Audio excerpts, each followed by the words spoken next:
Nos da mucho gusto en este momento poder entrar a todas las redes sociales. Estamos en vivo en internet. Ayer tuvimos cerca de 40,000 visitas en las conferencias de ayer. Qué maravilloso que haya personas en más de 65 naciones que puedan estar recibiendo esta señal y estas conferencias para bendecir sus vidas.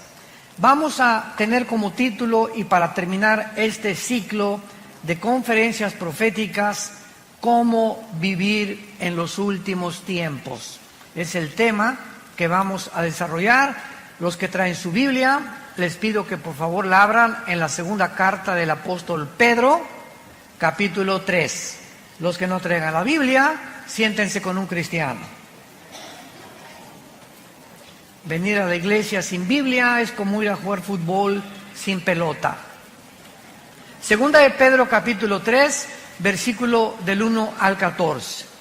Dice así la palabra de Dios: Amados, esta es la segunda carta que les escribo, y en ambas despierto con exhortación vuestro limpio entendimiento, para que tengan memoria de las palabras que antes han sido dichas por los santos profetas y del mandamiento del Señor Salvador dado por vuestros apóstoles, sabiendo primero esto, que en los últimos tiempos o en los postreros días vendrán burladores, andando según sus propias concupiscencias, o lo mismo, pasiones desordenadas, y diciendo: ¿dónde está la promesa de su advenimiento? Porque desde el día en que los padres durmieron, todas las cosas permanecen así como desde el principio de la creación.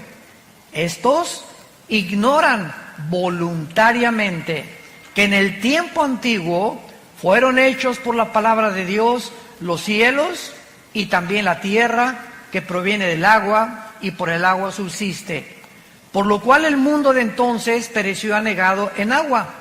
Pero los cielos y la tierra que existen ahora están reservados por la misma palabra, guardados para el fuego en el día del juicio y de la perdición de los hombres impíos. Mas, oh amados, no ignoréis esto, que para el Señor un día es como 1000 años, y 1000 años como un día.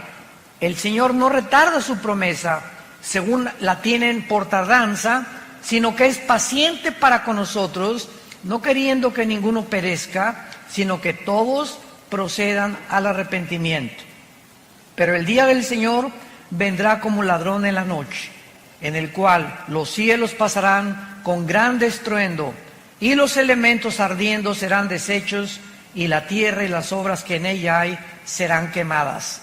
Puesto que todas estas cosas han de ser deshechas, ¿cómo no debéis vosotros andar en santa y piadosa manera de vivir, esperando y apresurándonos para la venida del día de Dios, en el cual los cielos, encendiéndose, serán deshechos, y los elementos, siendo quemados, se fundirán? Pero nosotros esperamos, según sus promesas, cielos nuevos y tierra nueva, en los cuales mora la justicia. Hagámonos una pregunta antes de desarrollar este tema. Si supiéramos con absoluta certeza que Jesús vendría hoy en la tarde, ¿cómo vivirías? ¿Cambiarías la realidad de tus planes y prioridades y expectaciones? Si respondes que sí, entonces esto quiere decir que necesitas hacer algunos ajustes en tu vida, porque la realidad es que Jesús sí podría venir ahorita saliendo esta reunión, o podría venir en la noche, o podría venir mañana. La Biblia nos muestra que ahora que Jesús venga por la iglesia o por nosotros en el arrebatamiento, que se conoce como la doctrina del rapto de la iglesia, vendrá repentinamente.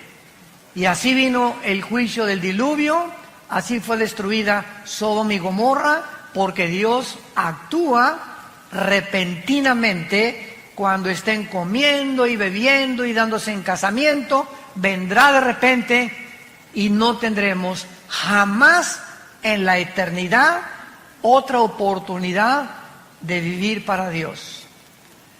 Mientras observamos lo que está pasando en el mundo, como lo hemos visto en el seminario de ayer, el siglo XX fue el siglo donde más descubrimientos científicos y donde más avances tecnológicos el mundo ha desarrollado.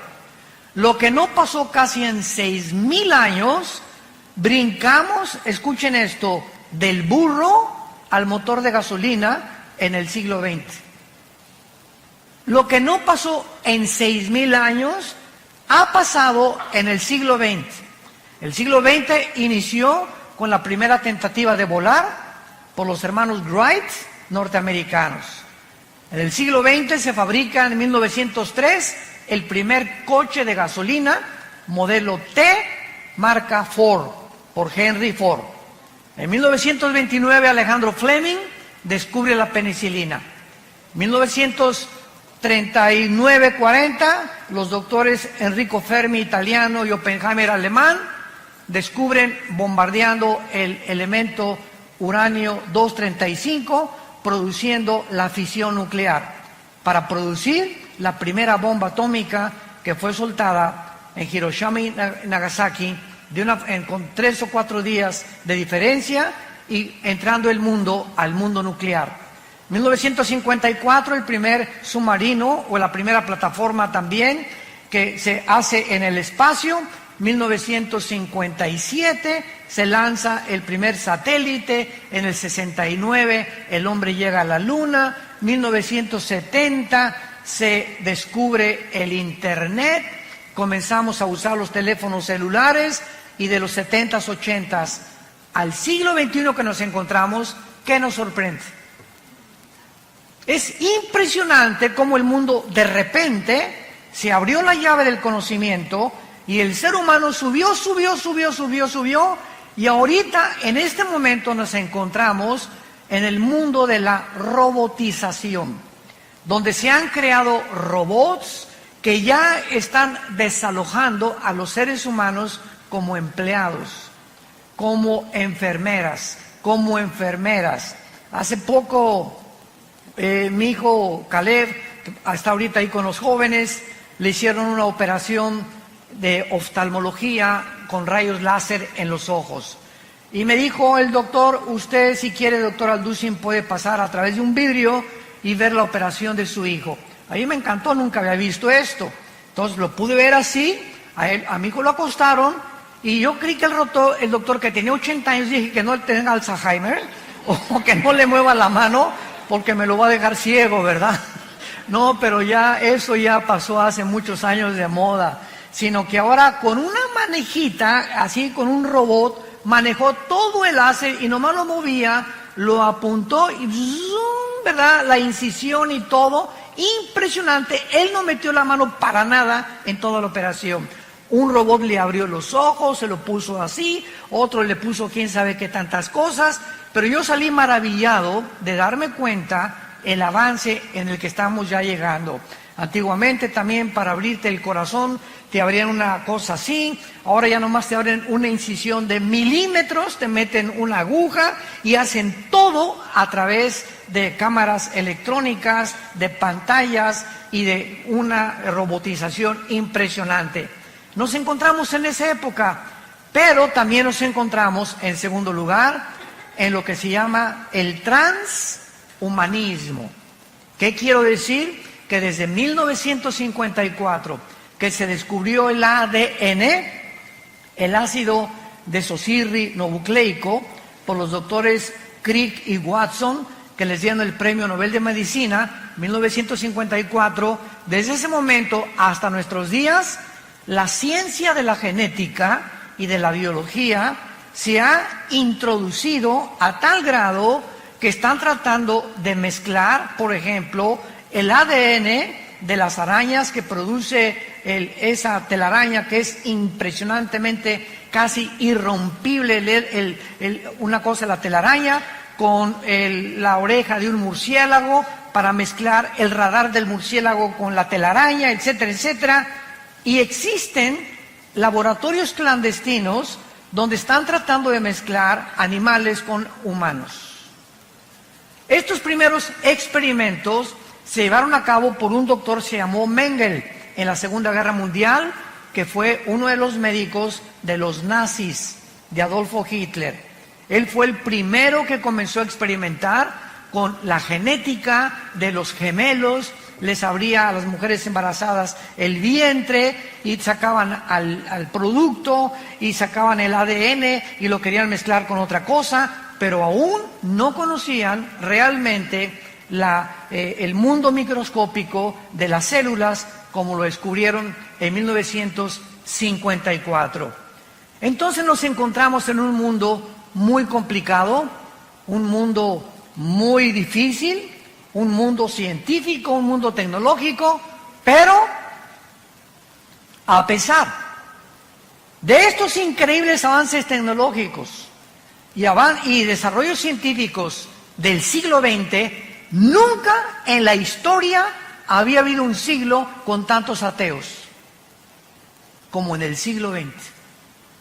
El siglo XX de repente parece que todos estos descubrimientos de la tecnología y de la ciencia ensoberbecieron al hombre. Y así tenemos desde el principio, ¿verdad? Bueno, Carlos Marx ya fue del siglo XIX con Federico Engels cuando postuló su libro El Capital para desarrollar la ideología del comunismo, pero tenemos a Sigmund Freud, aparente a principios del siglo XX, ateo, tenemos a Friedrich Nietzsche, que dijo que Dios estaba muerto, a Bertrand Russell, a Sam Harris, a Richard Dawkins, últimamente, a todos estos, Jean-Paul Sartre, Carlos Sagan, el astrónomo ateo también. Y es increíble cómo el siglo XX comenzó a enseñar. Yo me acuerdo cuando fui a la Universidad de México, la UNAM, a la Facultad de Filosofía, que me invitaron a una conferencia de filosofía, porque tengo un doctorado en teología y filosofía, para que yo les demostrara a los estudiantes qué avances en la filosofía se han alcanzado en el siglo XX, y la respuesta fue cero. Y se quedaron los estudiantes así. El mismo maestro de filosofía me dijo, ¿a qué se refiere usted con que no ha habido avance en la filosofía? Le dije, el siglo XX se conoce como el tiempo o el siglo de la desesperación, como lo escribió el filósofo francés ateo Jean-Paul Sartre en su libro El Muro y en su libro La Náusea. Es el tiempo de la desesperación. Como dijo Sartre antes de morir, he pasado mi vida luchando y demostrando algo que no existe, por lo cual he gastado mi vida en balde. ¿Para qué gasté mi vida tratando de pelearme con alguien que no existe y enojarme con no existe? Él mismo dijo, el ateísmo es insostenible filosóficamente.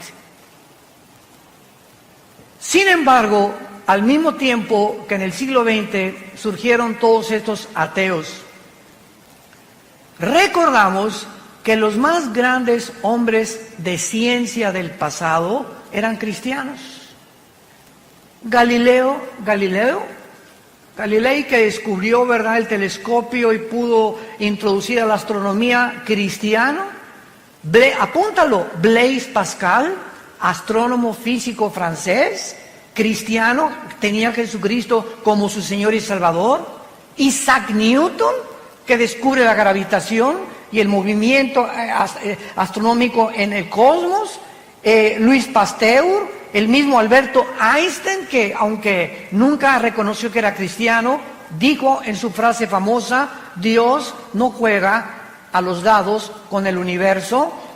Pero de repente tanta tecnología y tantos descubrimientos ensoberbecen al ser humano.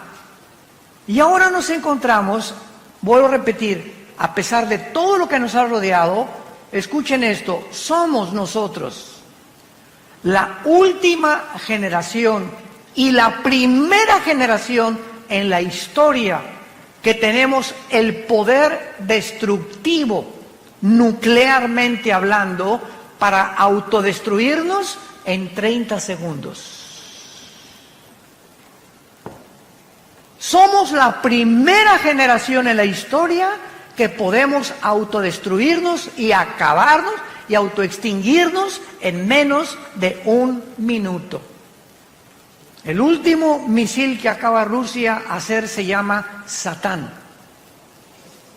La palabra Satán significa en el hebreo el adversario. Y este misil que tiene Rusia y que Irán ahorita continúa desarrollando nuclearmente su armamento para tratar de gobernar el Medio Oriente, a destruir a Israel, estos misiles pueden salir de Rusia y llegar, síganme con mucho cuidado, si Rusia dispara un misil sin que Estados Unidos se dé cuenta, sale el misil y vuela y llega a Estados Unidos en 25 minutos. En esos 25 minutos que va volando el misil, los satélites norteamericanos e israelíes, a través del Mossad, que es el servicio de inteligencia de Israel, detectan el misil, pero ese misil puede venir también de Ucrania o puede venir, no lo pueden detectar exactamente la ubicación de dónde viene.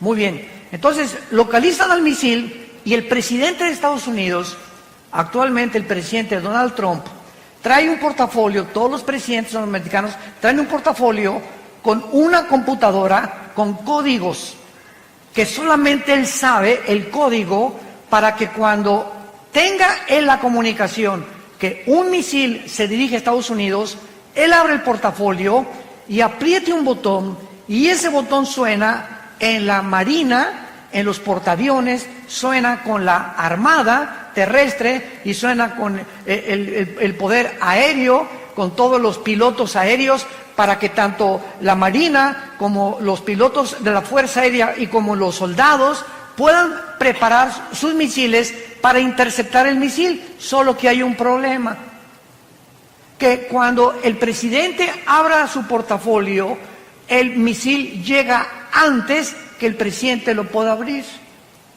Y esto comenzó a suceder en los últimos 8 años en Estados Unidos, cuando el presidente Barack Obama, mandó desnuclearizar y quitar todas las armas nucleares e interceptar y decir que el portafolio era inefectivo. Lo tuvieron que volver otra vez a codificar y ha impedido que Estados Unidos, el escudo que le llaman antimisiles que tienen en Hawái y el escudo antimisiles que tienen enfrente a Nueva York, pueda funcionar con los submarinos Poseidón que están apuntando a Estados Unidos y que tiene cada submarino 6 torpedos nucleares, y un solo torpedo de ese submarino destruye 5 ciudades en 10 segundos. Y están apuntando en el Atlántico y están apuntando en el Pacífico. Basta solamente que algún loco, como ahorita el dictador de Corea del Norte, apriete un botón para desatar una conflagración a nivel internacional nuclear, que de acuerdo a la Biblia, en Apocalipsis 6, versículo 4, el cuarto jinete del Apocalipsis mataría a 1/4 parte de la humanidad. En este mundo nos encontramos un mundo de locos, donde la tecnología nos ha ensoberbecido y donde creemos que el ser humano, a través del humanismo, tiene la capacidad de resolver los problemas que van mucho más allá de nuestra capacidad humana para poder resolverlos. Nos hemos querido convertir en dioses. Este es el mundo que actualmente nos rodea. Y antes de entrar un poco más al tema, ¿por qué Rusia, Irán, Siria y Turquía se acaban de unir? Porque hace 25 siglos, en el libro de Ezequiel, capítulo 38, lo vimos ayer, 39, hace 2600 años, la Biblia profetizó que antes que Cristo regresara, se uniría Rusia con Siria, con Irán y con Turquía. Y estas naciones que la Biblia profetizó hace 2600 años, son exactamente las naciones que han formado un eje en el Oriente para poder controlar el Medio Oriente, donde se encuentran debajo de Arabia Saudita, de Irak y de Irán, casi el 70% de la producción petrolera del mundo. Pues el Medio Oriente es una manzana de la discordia. Por eso los ingleses antes de la Primera Guerra Mundial, por eso los árabes después de la Segunda Guerra Mundial, por eso Estados Unidos, por eso todo ha hecho que gire alrededor del Medio Oriente, donde la Biblia dice que comenzó la humanidad y donde la Biblia dice que la humanidad terminará en la ciudad de Jerusalén. Ahí va a terminar la humanidad con la batalla del Armagedón o la Tercera Guerra Mundial. Ahora, Rusia, ¿por qué cuando Trump le dijo a Putin, por favor, déjanos derrocar al presidente Assad de Siria? ¿Por qué Rusia lo impidió?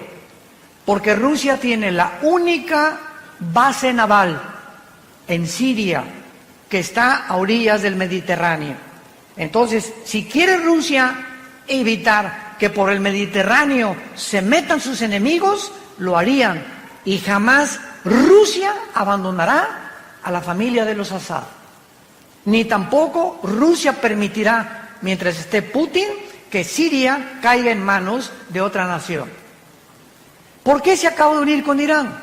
El ayatollah Khomeini y el presidente Rouhani de Irán acaban de dictaminar que van a destruir a Israel y que ya tienen los misiles apuntando en contra de Israel. ¿Por qué se unió con Rusia? Porque Rusia tiene a papá China. China ahorita está protegiendo a Corea del Norte y China se hizo amigo también y compadre de Putin, el presidente Xi. Gracias a Dios que ahorita acaban de tener una reunión que se llamó el G20 en Japón, donde Trump ya se hizo compadre de Xi otra vez, se hizo compadre de Kim Jong, tu padrino, ¿verdad? Y ya se hicieron amigos entre ellos y otra vez la crisis comercial que nos estaba casi presionando en el mundo entero, donde amenazó Trump que iba a subir el 5% los aranceles en México si nosotros a los migrantes no los deteníamos en Guatemala, y si China seguía invadiendo el mercado internacional de Estados Unidos. Gracias a Dios que ya por lo menos hay un poco de respiro. Trump amenazó a Huawei, otra compañía china de productos de computación. Ya ahora se permite que ya se vende el Huawei otra vez, etcétera, etcétera. Y el mundo entra ahorita a un tiempo de supuesta paz, mientras se acomodan cada una de las cosas y nos damos cuenta que el armamento nuclear que tiene Irán, que tiene Rusia y que tiene Estados Unidos no son juguetes. Cuando vuelven a armarse las naciones son para poder conquistar el mundo, que ha sido el sueño de Alejandro el Magno, de Napoleón Bonaparte, de Carlomagno, de Aníbal, de Hussein, de Castro, de todos los dictadores que ha habido, de Gaddafi en Libia, de Mussolini, de Hitler. La historia está permeada de personas ambiciosas por controlar el mundo y tener control sobre los demás. Esta es la situación que la Biblia nos describe desde hace 2600 años. Ahora, muy bien, en vista del mundo que estamos viviendo tan conflictivo y tan amenazador, donde ustedes saben cuál es la enfermedad del siglo XX, no estamos hablando de ataques al corazón, ni el cáncer, ni otras enfermedades que también tienen un índice muy elevado, sino que ahora se acaba de descubrir a través de la Clínica Mayo y el Hospital Hopkins, que son las dos instituciones clínicas más prestigiadas del mundo, hace 2 años y medio aproximadamente, concordaron que el 70% de las enfermedades de los seres humanos, mentales y físicas, tienen un común factor denominador: el estrés. Santa Cachucha. El estrés es la enfermedad del siglo XXI. ¿Y qué es el estrés? Es un estado interno de insatisfacción, de tensión, de preocupación crónica por dentro. No puedes estar en paz contigo mismo. Quítate a los niños. No me estás molestando ahorita. No te me atravieses. Con el claxon. Y se bajan y se pelean y se matan. Y la gente está en un estado de rencor, de amargura y de odio, como jamás se había visto. Siempre ha habido guerras, siempre ha habido revoluciones, pero ahora es de carácter interno. Ahora el ser humano se está descomponiendo porque algo dentro de su vida no le da la paz que necesita. Y encontramos una lista impresionante de cantantes, de actores, de políticos, de deportistas, de gente multimillonaria que están rodeados de todo lo que cualquiera quisiera desear, diciéndonos: soy la persona más vacía y más miserable de esta vida, entregándose a las drogas, como cuando muere el rey del pop, Michael Jackson, tu ídolo. Cuando muere no se sabe si era hombre o si era mujer. Cuando muere el rey del rock, Elvis Presley, muere con un plato con su cara sobre la sopa, diciendo que ya no quería vivir, con 500 mujeres formadas en fila en su casa de Memphis, esperando tener relaciones con él. ¿Qué ha sido tu sueño? Rabo verde. Y todo lo que nosotros pensamos que nos podría dar, o lo que quisiéramos algún día soñar, nos damos cuenta que lo han tenido los seres humanos, como Salomón escribió en el libro de Eclesiastés capítulo 2, a la risa le digo enloqueces, y al placer ¿de qué sirve esto? Cuando tenía 800 esposas. Tú nada más tienes una. Tenemos, dijo el otro, ¿verdad?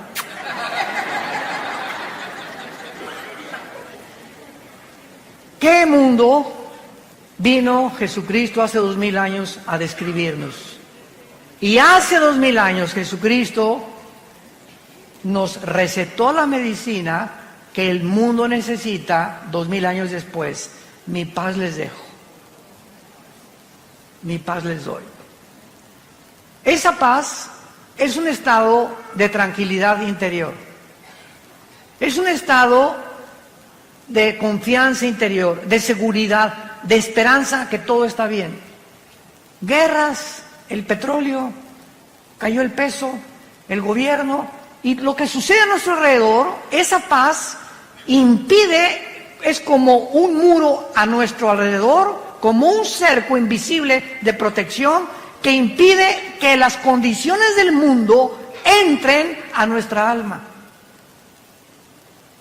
Y que el mundo puede estar cayéndose junto a nosotros y nosotros tenemos tranquilidad y paz porque sabemos que estamos en manos de nuestro Creador. Y que nada ni nadie nos podrá nunca separar de Él.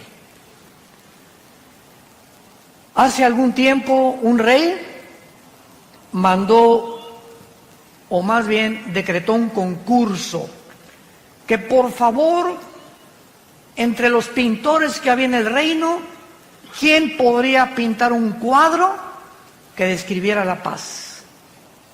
Y pues hubo bastantes personas que se acercaron y pintores a concursar. Y pues uno pintó así el Popocatépetl, así, ¿verdad? Bonito, tranquilo, no explotando desde luego. Otro el mar, la bahía de Acapulco, así lindo, otro un bosque, etcétera, etcétera.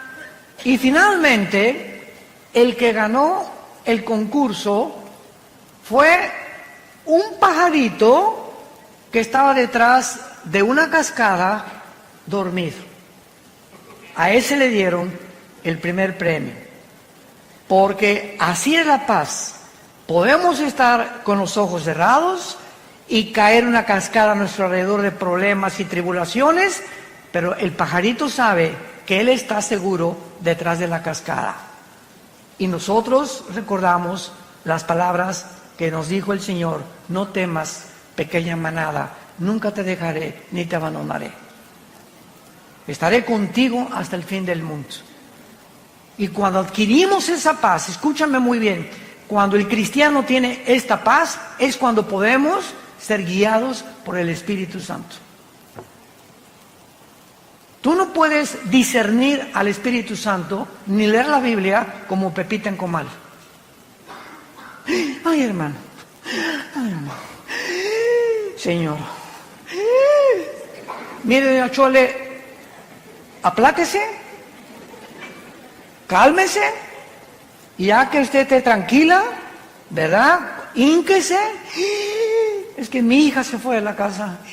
Pastor, hasta que usted no se calme y hasta que tú no estés tranquilo y comiences a hincarte y a alabar a Dios y decirle, Señor, gracias porque este estado de estrés en el que me encuentro no va a hacer regresar a mi hija.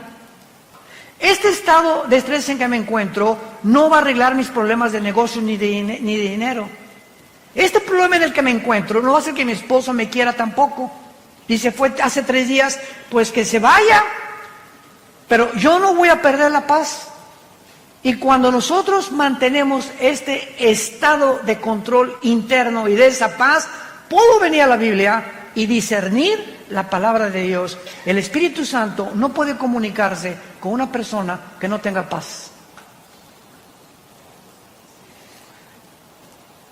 Por eso es tan importante, la paz les dejo, porque es importante para poder acercarnos a Dios y discernir la voz del Espíritu Santo.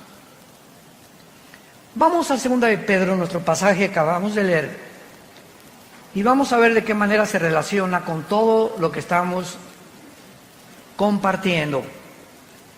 Veamos de qué manera nuestra esperanza y la seguridad que tenemos los cristianos de que Jesús viene por nosotros en cualquier momento.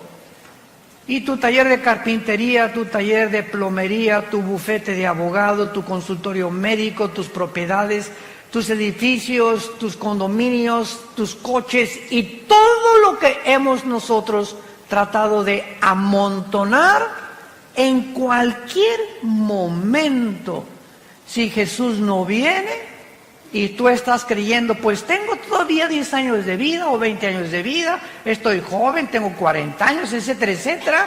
En cualquier momento puedes ir a cualquier clínica y te dice el médico, le acabamos de tener una radiografía, usted tiene cáncer.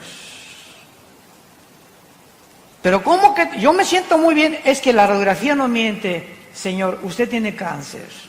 Y en ese momento que tú sabes que ya, a partir de esa noticia, tienes los días contados, ajustas toda tu vida.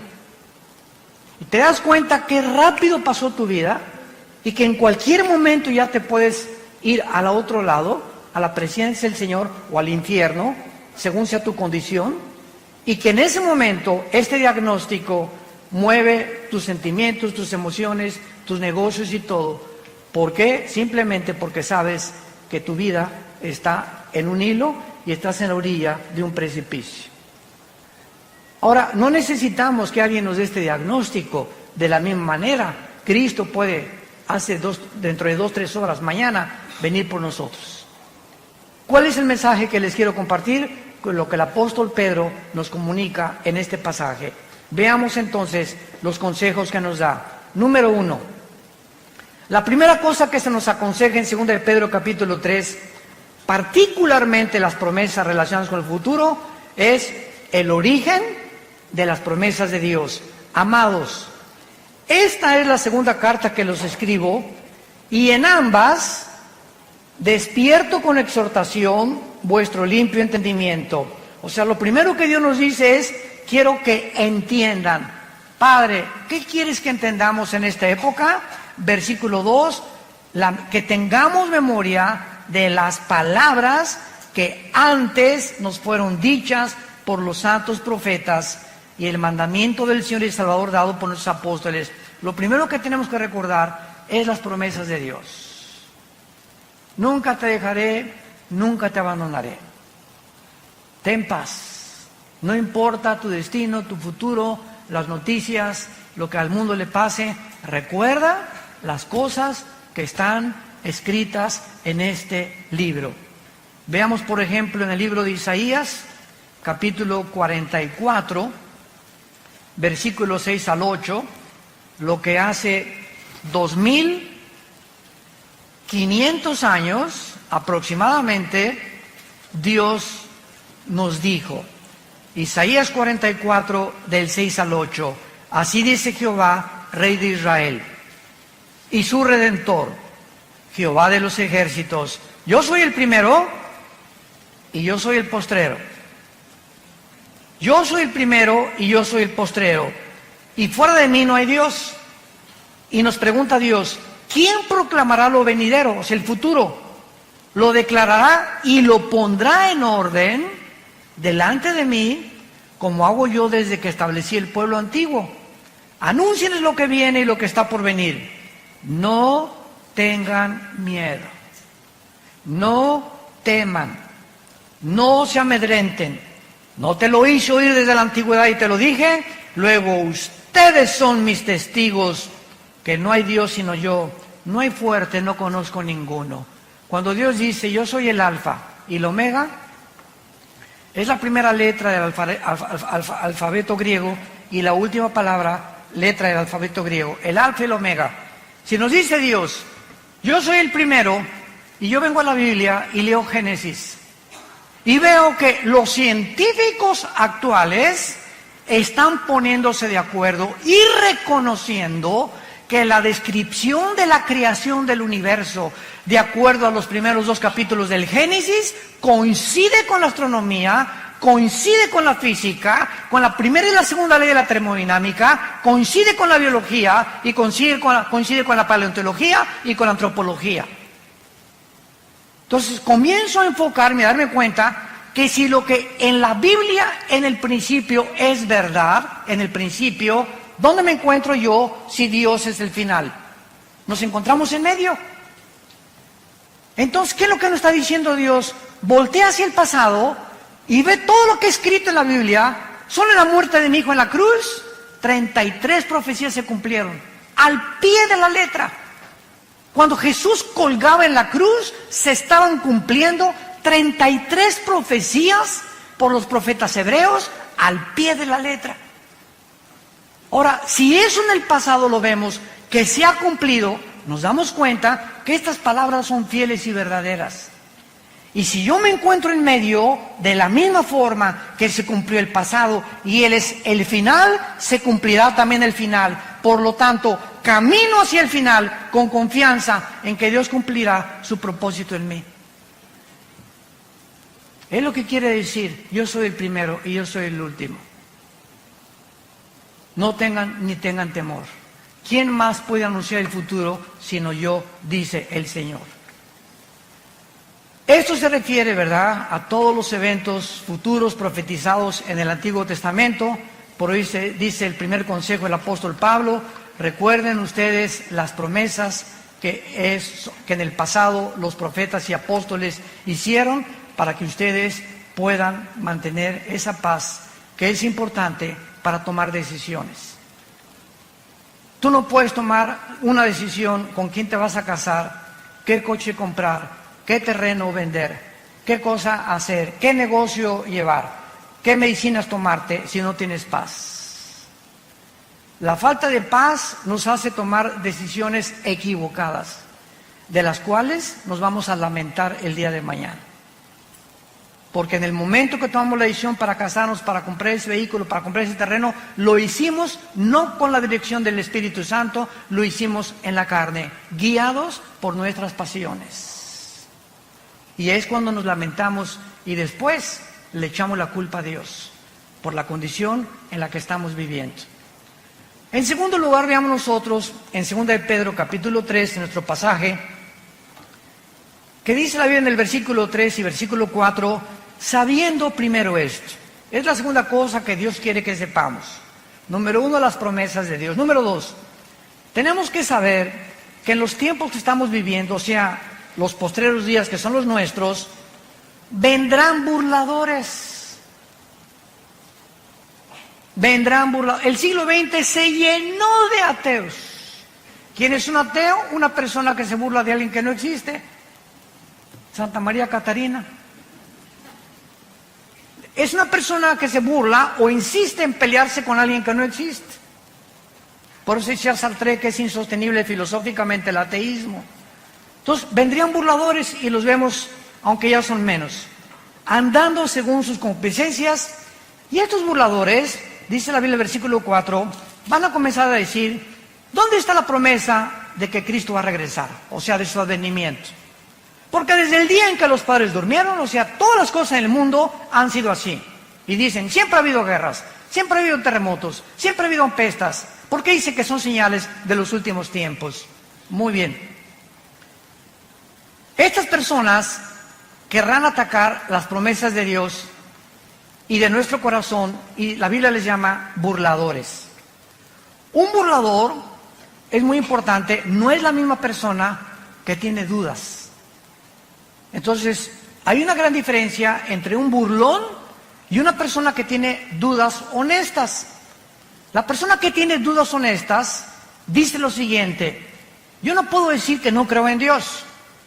Yo no sé, más bien, honestamente, yo no sé si existe Dios. Pero si existe Dios, oh Dios, si tú existes, dame evidencias que tú existes. Y dice la Biblia, me encontrarás y me buscarás con todo tu corazón. Entonces Dios oía a las personas que tienen dudas y que dudan, ¿verdad? Como Job. Job llegó un momento en que todo lo que le pasó en el capítulo 3 dice, Señor, ¿por qué mejor no fui un abortivo? ¿Para qué me permitiste? ¿Para qué nací? ¿Para todo este sufrimiento que estoy atravesando? Entonces Job le preguntó a Dios, Señor, ¿por qué no fui un abortivo? Pero vean la diferencia. ¿Para qué me hiciste? ¿Para qué fui un abortivo? Chale. Podemos acercarnos a Dios con una actitud, Padre, yo no entiendo lo que está pasando, por qué te vas a mi hijo, etcétera, etcétera. Oh Dios, dame la fortaleza ahorita y dime, muéstrame, ilumíname, porque quiero seguir confiando en ti. Ah, ¿ya ves? Y para eso me perdí el trabajo, para ser cristiano. Vean la diferencia en la actitud.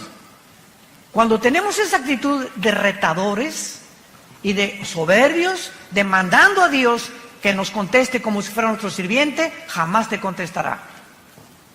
Y el resultado será que vivirás amargado o vivirás amargada, porque tú crees que no te contestó Dios, pero no te contestó por tu actitud. Porque sin humildad no podemos tener palabra de Dios.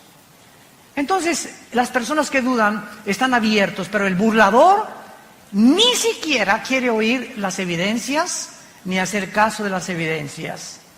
¿Se acuerdan de los fariseos? En tiempos de Jesús, los fariseos vieron a Jesús sanar, vieron echar demonios, vieron las palabras, jamás los insultó, jamás dijo groserías, jamás vendió marihuana, jamás hizo daño a nadie, y estuvieron con Jesús. Y los fariseos, el día que planearon matar a Jesús, que es en el capítulo 11 del Evangelio de Juan, fue cuando resucitó a Lázaro.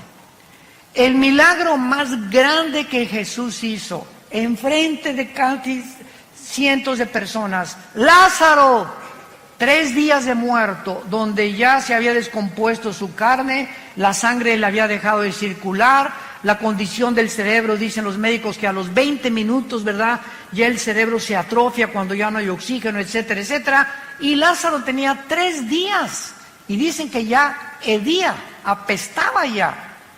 Pues cuando Jesús dice, Lázaro, ven fuera, el Espíritu llega, se mete a Lázaro y comienza la reconstrucción de sus células, la circulación de la sangre, y sale Lázaro.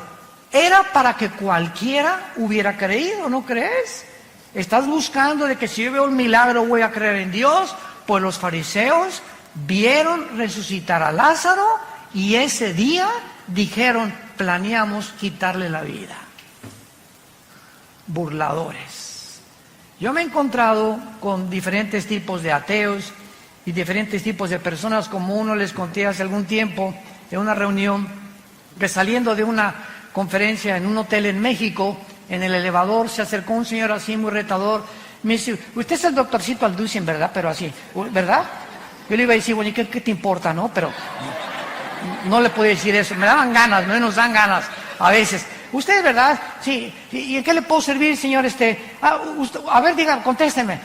Pero así, a ver, contésteme. Dios es todopoderoso, ¿verdad? Sí, claro, le contesté. Bueno, si es todopoderoso, entonces no tiene poder para destruir al diablo. Y le dije, claro que sí. Y le dije, pero dele gracias a Dios, porque comenzaría con usted. El hecho que Dios no haya terminado con la maldad implica que Dios no quiere que todo mundo sea condenado. Y le dije, el hecho cuando bajamos el elevador, que usted quiere que le conteste la pregunta en la actitud burladora en la que usted se me está acercando, no merece que le conteste como yo le contesté. Pero así encontramos tipos de diferentes personas con diferentes actitudes. Veamos nosotros que este burlador se dedica a burlar, a criticar, a despreciar y atacar las cosas de Dios sin tener o tener evidencias, pero él no quiere evidencias, él quiere mantener una actitud de soberbia en contra de Dios, volviendo su enemigo. Vean lo que dice el Salmo 10 acerca de los burladores. David escribió hace 3000 años el Salmo 10 y dice la Biblia que aquí se describe algunas características de este tipo de personas que abundan a nuestro alrededor. Las encontramos en los maestros de escuela, en las universidades, profesionistas, médicos, en fin, ¿verdad? En todas las áreas de la sociedad se encuentran estas personas. Dice el Salmo 10, versículo 3 al 5, porque el malo se jacta, o sea, se enorgullece del deseo de su alma. Bendice al codicioso y desprecia a Jehová. El malo, por la altivez de su rostro, no busca a Dios. No hay Dios en ninguno de sus pensamientos. Sus caminos son torcidos en todo tiempo. Tus juicios los tiene muy lejos de tu vista.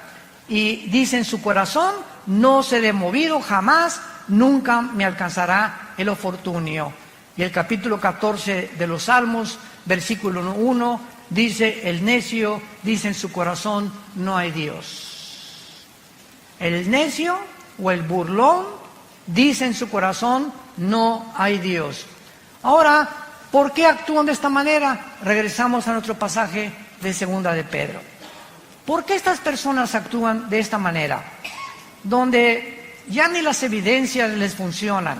Simplemente cuando una persona ha decidido, escúchame muy bien, no creer en Dios, como una vez una persona me dice, si yo veo un paralítico levantarse de su silla de ruedas, voy a creer en Dios. Y le dije, no es cierto. Porque si tú ves un milagro de un paralítico levantarse, tus emociones van a ser afectadas y tus sentimientos también, y vas a decir, de veras, está caminando, don Paquito ya tenía 15 años, pero esas emociones que fueron despertadas en ti, de asombro, ¿cuánto te van a durar? ¿3 días? ¿5 días? A la semana regresas a tu misma incredulidad, porque no son los milagros los que nos cambian por el oír, es por la palabra y por la palabra de Dios. Romanos capítulo 10. La fe no es por ver, la fe es por oír. Y si tú cuando oyes las palabras de la Biblia no crees, aunque veas a alguien saltar de una silla de ruedas, no es cierto que vas a creer, porque tu problema no son las evidencias, escúchame esto, tu problema es tu moral. Un día tuvimos una cruzada muy grande en la Plaza de Toros de Villahermosa, Tabasco, en el estado de Tabasco. Y fue una cruzada dedicada a la juventud, hablé del suicidio, de la drogadicción, de la ideología de género, etcétera, etcétera. Y a la salida me estaban esperando 3 muchachas. Y se acerca una muchacha y me dice, oiga, pastor, es que la amiga que trajimos me dice que usted nos quiere asustar porque prediqué del infierno la última noche. Que usted nos quiere asustar porque el infierno no existe. Entonces le pregunté a la muchacha, oye, ¿por qué no crees en el infierno? No, pues porque no es cierto, usted es el único que viene a asustarnos. Y yo le dije a la muchacha, mira, yo creo que tu problema no es de carácter intelectual ni teológico, sino moral. Y la otra amiga me dice, sí es cierto, tiene 3 amantes, vive con 3 muchachos. Le dije, ya ves, por eso no crees en el infierno. No es que no creas, escúchame muy bien, es que no te conviene creer. Y así hay cantidad de gente en tu familia, amigos, que les puedes traer, les puedes mostrar, pero no les conviene porque ellos saben muy bien que al enfrentarse ante la verdad y ante la luz, La luz nos va a desenmascarar. Y el Dios de la Biblia te va a demandar que tú dejes tus pecados, pero no te ordena que los dejes sin su poder. Ellos ignoran que si tú simplemente lo aceptas, Él te dará el poder en el Espíritu Santo para que tú puedas comenzar a vivir una vida nueva. Se llama la gracia de Dios.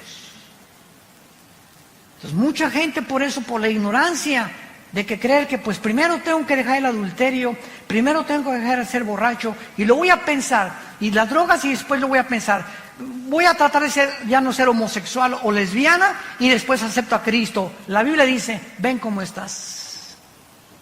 Cuando oigas su voz, no te endurezcas, ven cómo estás, ven a la cruz. Señor, soy un homosexual, Señor, soy una lesbiana, soy borracho, parrandero y jugador. Me dicen el Chapo de la costera Miguel Alemán. No importa, reconoce, es el mensaje glorioso del Evangelio de Jesucristo. Simplemente reconoce tu pecado, que estás mal delante de Dios, que estás mal, que vas en un camino que parece derecho, pero vas a un camino de muerte. Reconócelo y regrésate y dile, Señor, vengo como limosnero ante tu cruz, no tengo nada que ofrecerte, soy un miserable pecador, ten misericordia de mí. Y Dios entra a tu vida. Entra a tu vida y te da el poder para dejar esa vida que tú no podías dejar sin su poder. Si el ser humano pudiera cambiar y dejar sus pecados, ¿para qué murió Cristo? Fue un desperdicio en la cruz. Si se nos diera a nosotros la capacidad para dejar el pecado, ¿para qué murió Cristo? ¿Por qué tuvo que Dios sacrificar a su Hijo? Fue el desperdicio más grande de la historia. Pero la Biblia dice que sin derramamiento de sangre no hay perdón de pecados. Sin la muerte de Cristo, Dios no tendría una justificación para poder decirte te perdono. ¿Por qué te va a perdonar? Así nada más porque sí. No es así nada más porque sí. Nos perdona porque su Hijo pagó por nosotros en nuestro lugar. Ahí se cumplió la justicia de Dios para aquel que reconoce que Él es el Cristo, el Hijo del Dios viviente. Estos burladores actúan así, ¿verdad? Porque no quieren que nadie se meta en sus vidas de pecado. La idea de que hay un Dios los llena de pánico, de error, de terror, porque lo que tienen que atacar la verdad de Dios y sus mensajeros. Dice en el Evangelio de Juan capítulo 3, y esta es la condenación, que la luz vino al mundo y los hombres amaron más las tinieblas. Ahí tiene la luz, ahí tiene la verdad.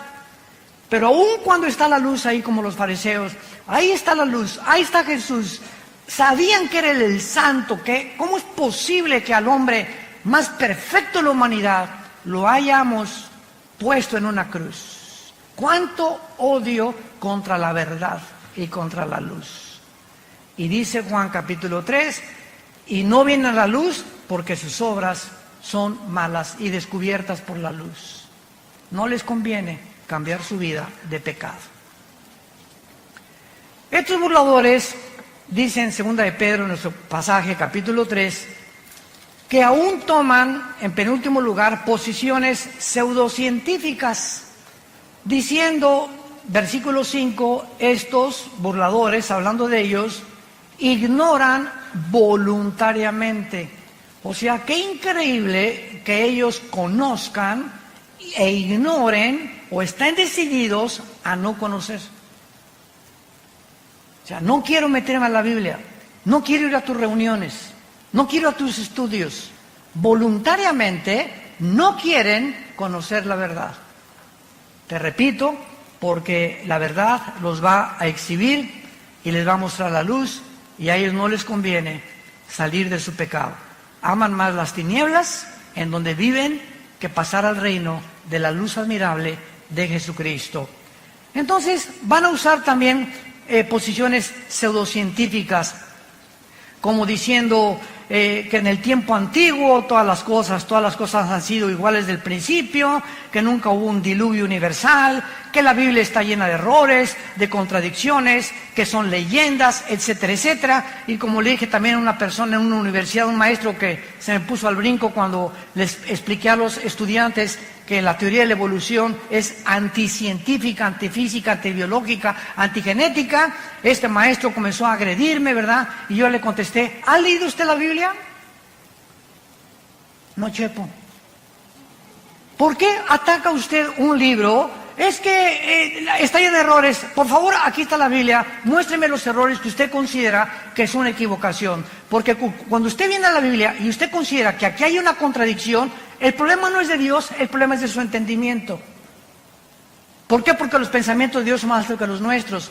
Y si me da tiempo a usted explicarle por qué dice esto, le voy a mostrar con la misma Biblia, porque la Biblia no necesita que nadie la defienda. La Biblia se defiende sola.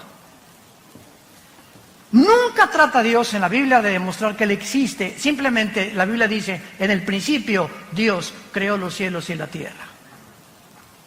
Se afirma la existencia de Dios. Él no trata de probar la existencia de Dios. Simplemente tú léela y te das cuenta que es un libro sobrenatural.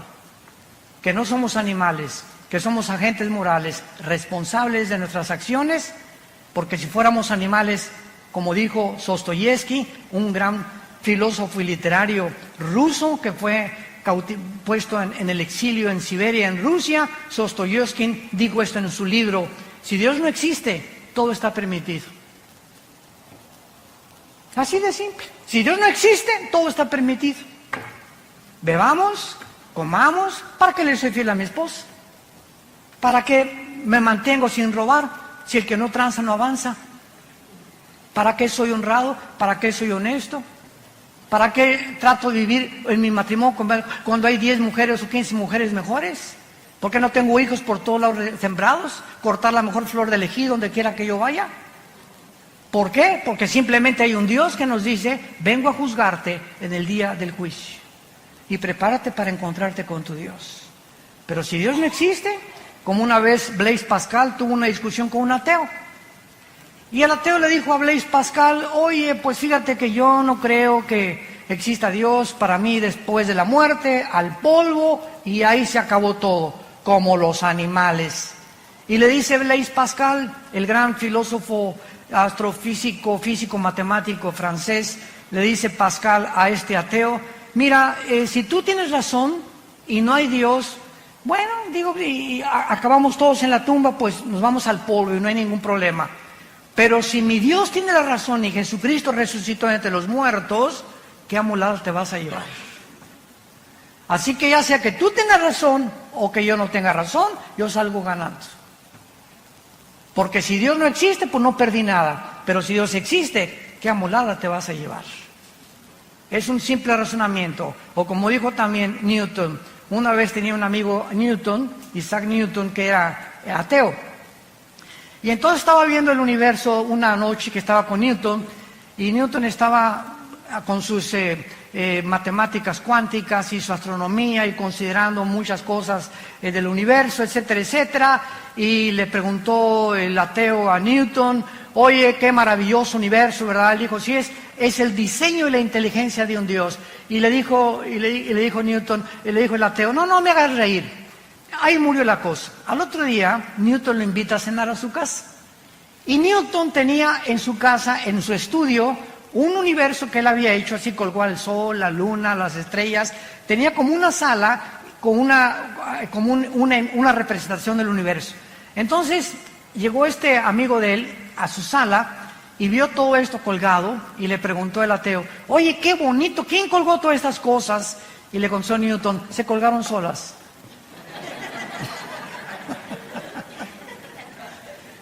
Así están muchos ateos. Impresionante, todo se hizo solo. El diseño y la inteligencia vino simplemente de la nada. La materia salió de la nada y la nada nunca produce nada. Entonces, ¿quién produjo, si es que crees en la explosión del Big Bang, una explosión? ¿De dónde salió la materia? ¿Quién produjo la explosión? ¿Quién produjo el universo tan perfecto en el que vivimos? ¿Cómo es posible que las condiciones de la vida en esta Tierra no se encuentren en ninguna galaxia, por lo menos que hemos nosotros alcanzado percibir a través de los telescopios?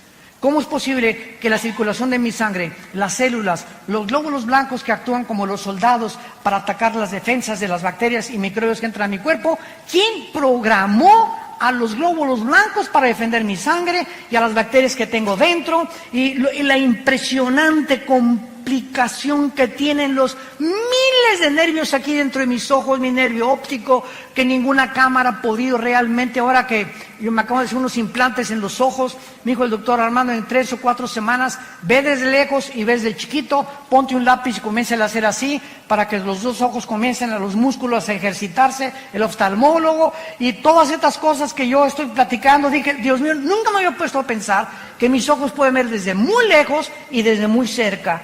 ¿Quién hace que se enfoque y quién desarrolla este foco que los mismos fotógrafos no han podido desarrollar?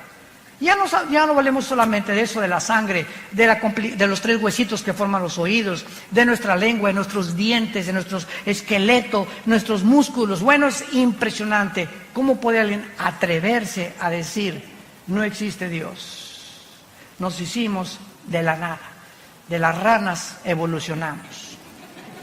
Y finalmente, terminamos en 2 de Pedro, en nuestro pasaje, y dice el apóstol para terminar. Versículo 8. Mas, oh amados, 2 de Pedro 3:8. No ignoren esto, que para con el Señor un día es como 1000 años y 1000 años como un día. ¿Qué quiere decir? Que para Dios no existe el tiempo. Cuando la Biblia dice en Génesis 1:1, en el principio Dios creó el cielo y la tierra, ¿saben a qué se refiere? Al principio del tiempo, de la materia y del espacio.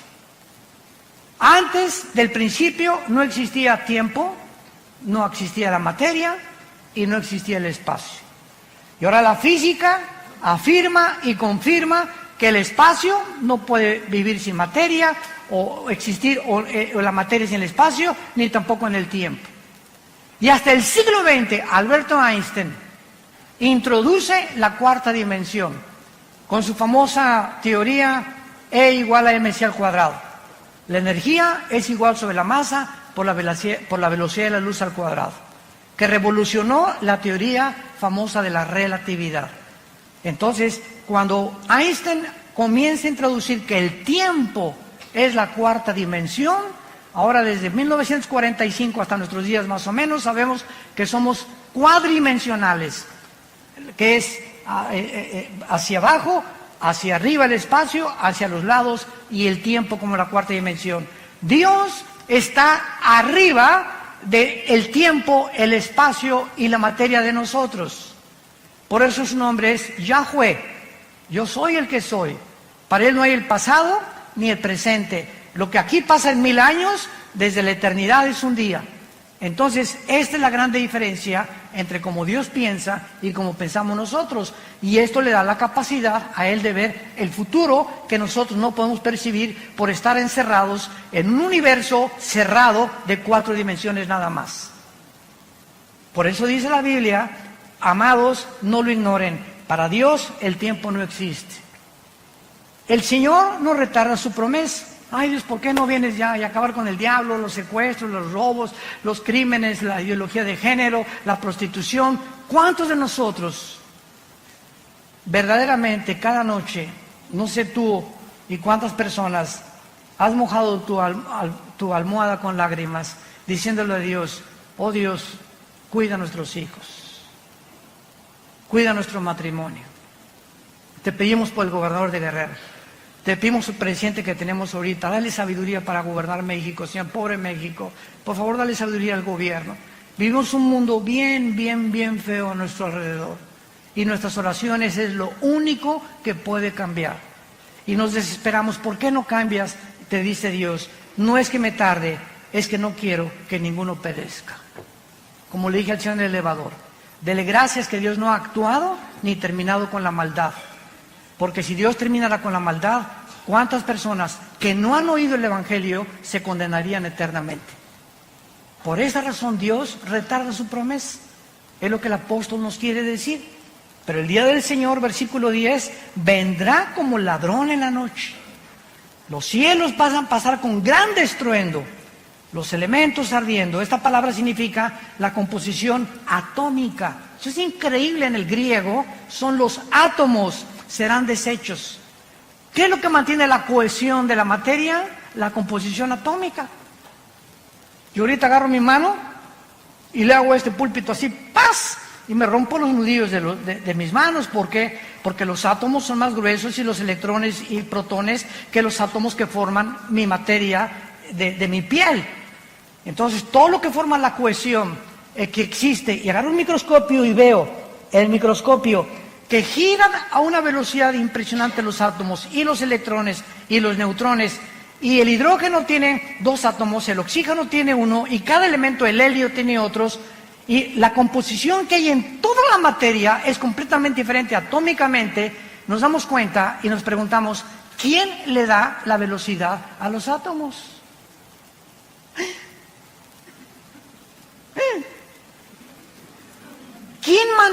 ¿Quién les hizo así a los átomos?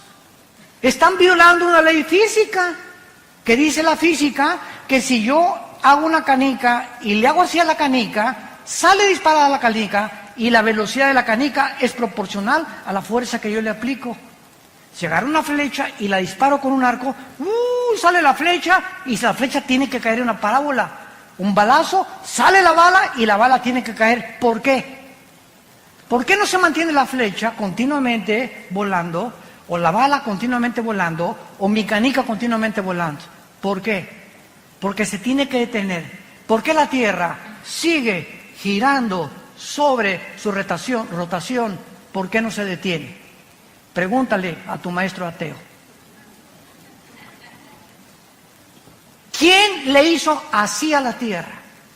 ¿Quién mantiene la Tierra? No solamente girando perfectamente a una velocidad de 24 grados sobre su eje, sino que ¿quién la sigue impulsando alrededor del Sol en 365 días? Desde hace miles de millones de años. La Biblia dice en Hebreos 1:3, Jesucristo sostiene todo el universo con la palabra de su poder.